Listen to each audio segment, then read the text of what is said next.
Speaker. Harry Stafford.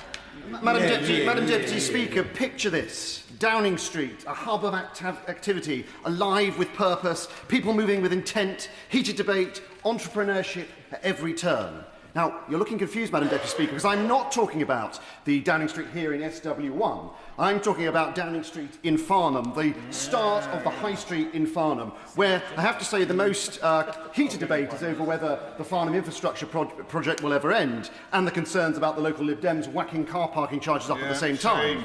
But the other big debate is about how they're going to survive the headwinds that this government has thrown against them in tax rises time and time again. Because from hospitality to leisure and retail, the high streets in Farnham, Haslemere, Liphook and the new town centre in Borden are hives of business activity.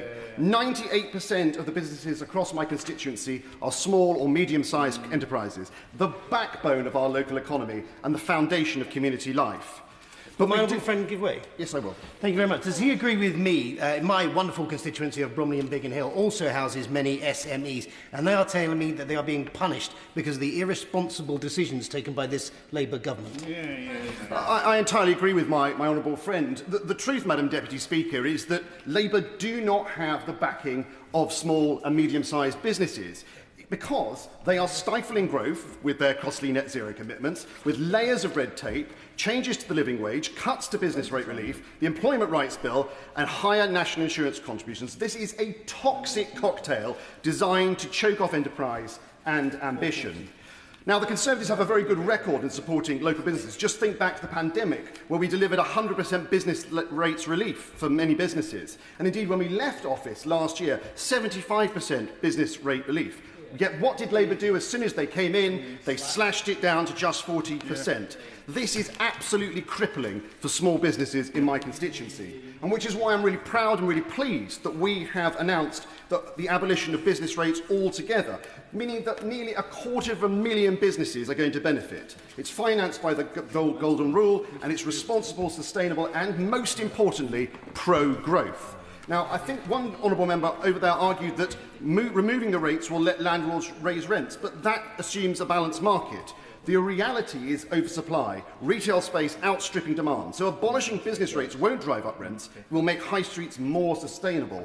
The Brightwells development in Farnham proves the point in my constituency.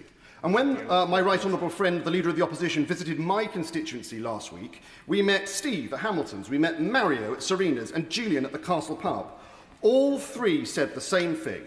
Business rates are crippling, HMRC's red tape is growing, and energy bills are too high. And that's why I'm delighted that we've got a plan to scrap the business rates and cut energy bills for these small businesses. Across my constituency, in Borden, for example, we are working intensely to make sure that that new high street, that new town centre can thrive, and we are making progress. But that is going to be undermined by this government's attack on business. And these are not just businesses, Madam Deputy Speaker, they are the heartbeat of our community. They train young people, they create jobs, and they invest in a place they call home. And, Madam Deputy Speaker, I'm afraid, as I've said, the disconnect that Labour shows nationally is echoed by the local Liberal Democrats in my area. They simply do not understand the struggles that our high streets are facing under this government, and therefore have no empathy for our local businesses. Madam Deputy Speaker, high streets are not just the commercial zones, they are social and the social and economic soul of our towns. Supporting them requires a government willing to protect the essential services, invest in rural areas and cut through the bureaucracy that holds small business back. Conservatives understand that if you back ambition, you build prosperity. If you bury it in bureaucracy, you destroy it. Our high streets and communities they serve deserve better than that, Madam Deputy Speaker.